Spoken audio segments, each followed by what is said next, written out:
Sodoma e Gomorra nem sempre foram nomes associados ao fogo, destruição e juízo divino. Muito antes de se tornarem símbolos eternos da decadência humana, eram conhecidas como centros vibrantes de comércio no Vale do Jordão. Suas ruas eram movimentadas, caravanas chegavam de todas as direções trazendo especiarias, tecidos e metais preciosos. A terra ao redor era tão fértil que muitos a comparavam a um jardim abençoado, e sua riqueza atraía povos de toda a região. À primeira vista, parecia um lugar onde qualquer pessoa gostaria de viver, mas por trás dessa prosperidade, algo crescia de forma silenciosa e corrosiva. A abundância despertou arrogância. A arrogância abriu caminho para práticas que desagradavam profundamente a Deus. A cidade mergulhou em orgulho, injustiça, perversão e violência. Não havia compaixão, nem hospitalidade, nem misericórdia.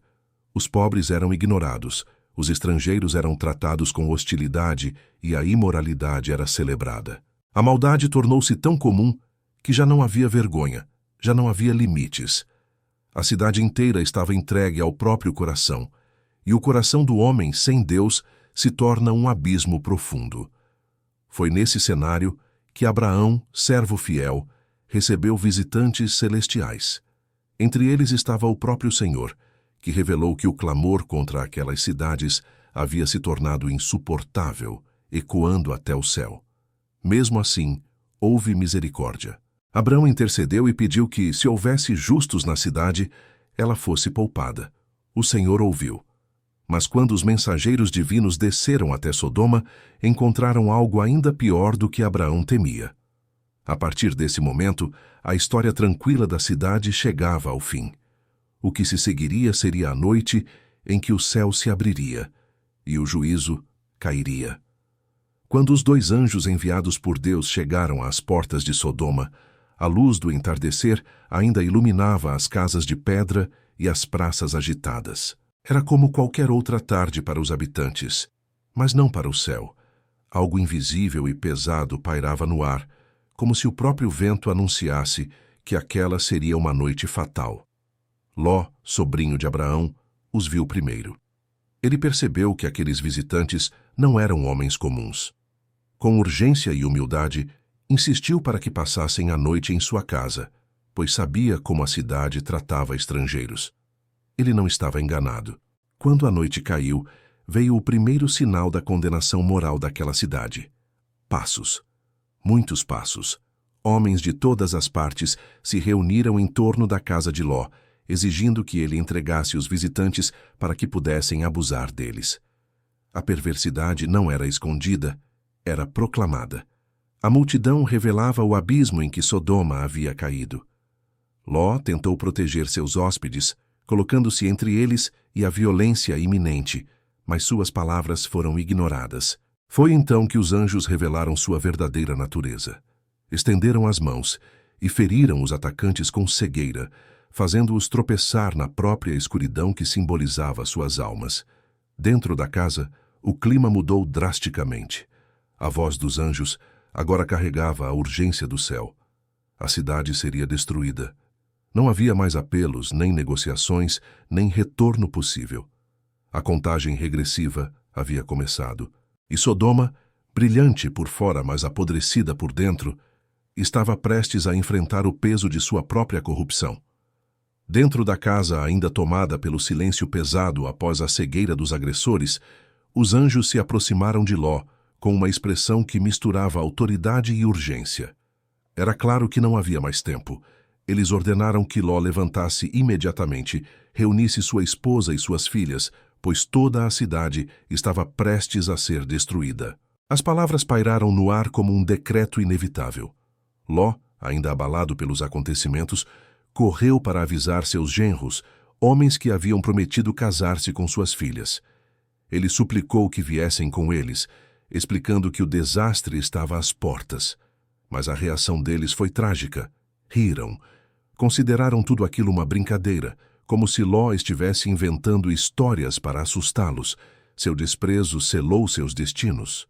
Quando Ló voltou, o ambiente fora da casa parecia ainda mais estranho. Um vento quente atravessou as ruas, levantando poeira.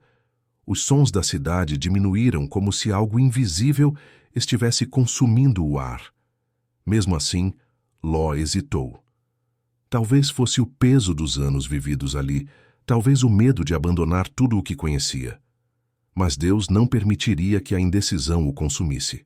Os anjos, movidos pela misericórdia divina, agarraram Ló pela mão, assim como sua esposa e suas filhas, e os tiraram da cidade à força.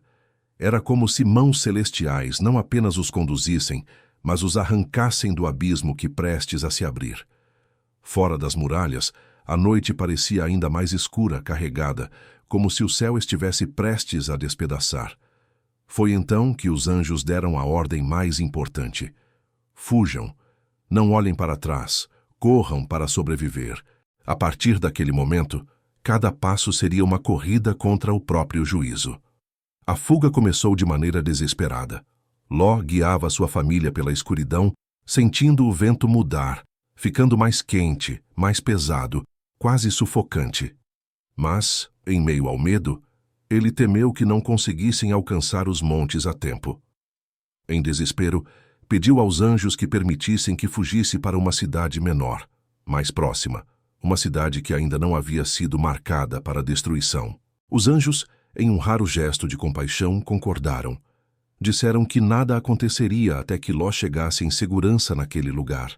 Essas palavras deixaram claro: o juízo estava aguardando apenas o último passo dele para começar. Por causa de um único justo, o céu permanecia retido. Enquanto fugiam, o céu atrás deles começou a adquirir um tom avermelhado, profundo, como brasa viva prestes a explodir em chamas. As sombras pareciam se mover por conta própria. Um silêncio sobrenatural se instalou sobre o vale, como se toda a criação estivesse aguardando o momento exato em que o juízo cairia. O chão tremeu levemente. A atmosfera mudou. Era como se o próprio ar estivesse sendo comprimido por uma força colossal. Ló sabia. Era o começo. Aquela sensação não era natural. Era o prenúncio da mão de Deus se erguendo contra a perversidade daquelas cidades.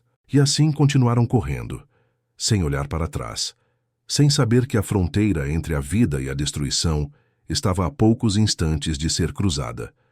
Ló corria com sua família, enquanto o horizonte atrás deles começava a mudar de cor. O ar parecia mais denso, como se cada respiração se tornasse um esforço. Uma sensação de que algo gigantesco estava se formando no céu fazia a pele arrepiar, mesmo sem existir ainda nenhum som. A cidade, embora distante, parecia respirar como um monstro prestes a despertar. Ao alcançarem o caminho em direção a Zoar, Ló ouviu ao longe um ruído que não se parecia com nada que já tivesse escutado. Não era vento, não era tempestade. Era como um murmúrio profundo, metálico, vindo das entranhas da terra, aumentando devagar. Ele sabia o que significava. O juízo estava preparando o seu golpe. A pressa tomou conta dele como nunca.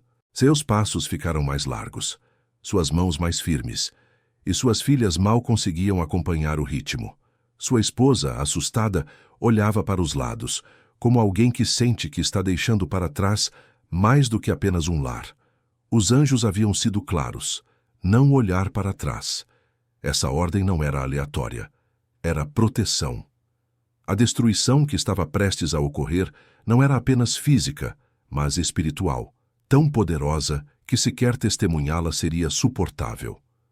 Mas o coração humano é fraco. A tentação de olhar, de saber, de se despedir, é sutil e perigosa. O céu começou a vibrar com uma luz avermelhada. Abaixando-se por instinto, Ló percebeu que a sensação de calor se intensificava, mesmo sem haver chamas. Era como se uma porta estivesse se abrindo entre os céus e a terra, e algo terrível estivesse prestes a atravessá-la. A cada passo, Zoar se aproximava, e Sodoma ficava para trás, mas o juízo não esperaria por muito mais tempo. A linha final entre vida e ruína estava se aproximando, e nenhum dos três sabia o que aconteceria quando o céu finalmente se rompesse. O som que antes parecia distante finalmente se rasgou em um estrondo que fez a terra estremecer sob os pés de Ló. Ele não ousou olhar para trás, Mas o clarão que surgiu iluminou seu caminho como se o próprio sol tivesse descido à terra. O ar, antes apenas quente, agora parecia uma muralha de fogo empurrando o mundo para longe. Suas filhas gritavam, não de dor, mas de pavor. Suas sombras tremiam diante dele, como se tentassem escapar do que estava vindo. Então veio o primeiro impacto. Uma luz branca, quase viva, atingiu o chão atrás deles com a força de 1000 tempestades. Ló não viu, mas sentiu. O chão vibrou, o vento queimou, e uma onda de calor passou por suas costas como se quisesse arrancar sua própria alma. A destruição havia começado, e começado de uma forma que nenhum homem poderia imaginar. Sua esposa diminuiu o passo. Ló percebeu. Seu coração gelou. O segundo impacto caiu ainda mais perto. O rugido das chamas soou como um coro de vozes que não pertenciam à terra. A cidade estava sendo engolida, pedra por pedra, alma por alma. E mesmo assim, no meio daquele terror absoluto, o coração humano ainda buscava aquilo que estava sendo destruído. Não olhe! Ló gritou sem virar o rosto, mas sua voz tremia. Ela hesitou, e naquele instante, o destino foi selado. A curiosidade, a saudade, o medo, o apego, tudo dentro dela se uniu em um único movimento. Ló sentiu a ausência dela ao seu lado antes mesmo de perceber qualquer som. Ele não precisou ver, apenas ouviu o silêncio repentino, pesado, trágico. E as chamas continuavam, avançando como um mar vivo, consumindo tudo. Zoar ainda estava à frente, mas agora a família não era mais 4, era 3. E o céu ainda não havia terminado seu juízo. Quando Ló percebeu que sua esposa já não caminhava ao seu lado, uma dor profunda atravessou seu peito. Ele não olhou. Não podia olhar. O comando dos anjos ainda ardia como ferro em sua memória. Seguir em frente era a única chance de viver. Atrás dele, o céu desabava em chamas tão intensas que o ar vibrava como se estivesse vivo. O fogo caía em torrentes, como rios de luz líquida que rasgavam a escuridão. Cada impacto fazia o chão sob seus pés estremecer, como se a terra tentasse fugir da ira que a consumia. As filhas choravam, mas continuavam correndo. Ló, por um instante, desejou parar, desejou lamentar, gritar, cair de joelhos. Mas o som do juízo era mais forte do que sua dor. Era impossível saber onde começava o céu e onde terminava o inferno. A cada segundo, Sodoma deixava de existir. Casas, mercados, ruas, memórias, tudo era apagado como se nunca tivesse pertencido ao mundo dos vivos. O vento trazia um cheiro pesado, impossível de descrever, como se toda a maldade que um dia ali floresceu estivesse sendo arrancada pela raiz. Ló não ousava imaginar o que havia acontecido com sua esposa. No fundo, ele sabia. Sabia que o instante de sua hesitação havia selado seu destino. Mas ele não podia pensar nisso agora. Não enquanto Zoar ainda estava distante e o fogo ainda caía. O calor que os alcançava era quase insuportável, como se a destruição os perseguisse, reduzindo o mundo atrás deles a cinzas. O céu, iluminado por clarões incessantes, parecia uma escada de fogo descendo dos céus, uma ponte entre a justiça divina e o fim de tudo que era impuro. E Ló, guiando as duas jovens, avançava pelo único caminho que ainda restava, o da sobrevivência. Quando finalmente alcançaram os limites de Zoar, Ló sentiu suas pernas fraquejarem. Não era apenas o cansaço da fuga, mas o peso emocional que se acumulava sobre ele como pedras. O povoado parecia pequeno diante do que acontecia atrás deles, quase insignificante diante de um juízo tão grandioso. O céu, agora tomado por uma luz anômala, vibrava como se estivesse vivo. Algo colossal acontecia lá fora, e todos sabiam que era maior que qualquer tempestade. Os habitantes de Zoar saíam das casas, aterrorizados, olhando para o horizonte que se desfazia em chamas. Ló, mesmo sem olhar para trás, sentia os clarões refletirem no chão. Podia sentir o cheiro do fogo, podia ouvir o rugido que parecia vir de todos os lados. Mas o que mais o atingiu foi um som que nem mesmo o fogo conseguiu engolir. Um grito. Um único grito, breve, agudo, que ele reconheceu sem dúvida alguma. sua esposa. Foi como se o coração dele se partisse em silêncio, sem permitir saída para a dor. Ele caiu de joelhos. As filhas tentaram erguê-lo, mas ele parecia carregado de séculos de tristeza. Zoar tremia com a fúria que consumia Sodoma. Mas ali, naquele pequeno espaço de terra, Ló estava imóvel, preso entre o alívio de viver e a destruição que ainda ecoava atrás. Os céus continuavam rompidos, as chamas continuavam descendo. E Sodoma já não era mais uma cidade. Era um campo de cinzas, um eco daquilo que um dia ousou desafiar a santidade divina. Zoar havia se tornado um refúgio, mas para Ló era também o início de uma vida marcada por memórias que jamais seriam apagadas, nem pelo tempo, nem pelo silêncio. O fogo cessou tão repentinamente quanto havia começado.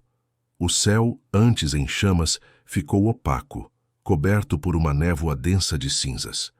Um silêncio pesado tomou o deserto, tão profundo que parecia absorver os próprios pensamentos. As filhas de Ló se entreolharam, buscando entender o que restava do mundo. Ló, ainda ajoelhado, respirava com dificuldade, como se o ar ao redor estivesse envenenado pela tragédia que acabara de testemunhar sem ver. Quando se levantou, finalmente, sentiu o peso de um homem que viu Deus mover sua mão poderosa e sobreviveu. O horizonte agora era apenas um rastro cinzento, como se um grande abismo tivesse engolido tudo. A fumaça subia lenta, formando uma coluna que parecia não ter fim. Era o memorial silencioso de duas cidades que ousaram caminhar longe demais da luz. Os habitantes de Zoar observavam Ló com temor. Eles sabiam que ele viera como fugitivo, mas agora também sabiam que era o único que trouxera consigo a marca viva do juízo. Ninguém ousou se aproximar. Era como se uma aura invisível o envolvesse, algo entre o sagrado e o incompreensível. A noite caiu, mas ninguém dormiu. Ló e suas filhas se abrigaram, mas o mundo parecia menor. Parecia frágil. Parecia novo demais, como se tivesse acabado de ser refeito após uma grande tempestade que lavou não apenas a terra, mas também a humanidade ao redor. A vida continuaria, mas não sem cicatrizes. Sodoma e Gomorra tinham se tornado o maior aviso de todos, que a justiça, quando tardia, não deixa rastros para trás, e que o futuro, por mais silencioso que pareça, sempre carrega a sombra do que foi destruído. Os dias seguintes foram envoltos em um silêncio reverente, como se até o vento evitasse tocar a terra marcada pelo juízo. Ló e suas filhas sabiam que não poderiam permanecer em Zoar por muito tempo. O medo dos habitantes, misturado com a tensão espiritual que cercava a família, tornava impossível qualquer permanência. Assim, Ló conduziu suas filhas para as montanhas, buscando um lugar onde pudessem recomeçar. Quando chegaram ao topo de um dos montes, Ló finalmente permitiu a si mesmo olhar para o horizonte distante. Lá, onde antes se erguiam duas cidades orgulhosas, agora havia apenas uma planície queimada, deformada, como se o próprio solo tivesse derretido. A fumaça ainda subia, fraca, como o último suspiro de algo que um dia viveu. O ar carregava um cheiro mineral, seco, quase intocável. Era impossível imaginar que ali já houve comércio, alegria, música, famílias, mercados, vida. As filhas se aproximaram de Ló. Nenhuma palavra foi dita. A dor não precisava de explicações. Ali, no silêncio das montanhas, a história encontrou seu fim. Não havia celebração, não havia triunfo. Apenas a profunda e irreversível certeza de que algo grandioso havia acontecido e que eles haviam sido poupados não por mérito, mas por misericórdia. A destruição de Sodoma e Gomorra não era apenas o encerramento de duas cidades, mas o marco eterno de que o caminho da humanidade tem limites e que, quando esses limites são rompidos, o próprio céu responde. Ló fechou os olhos e respirou fundo.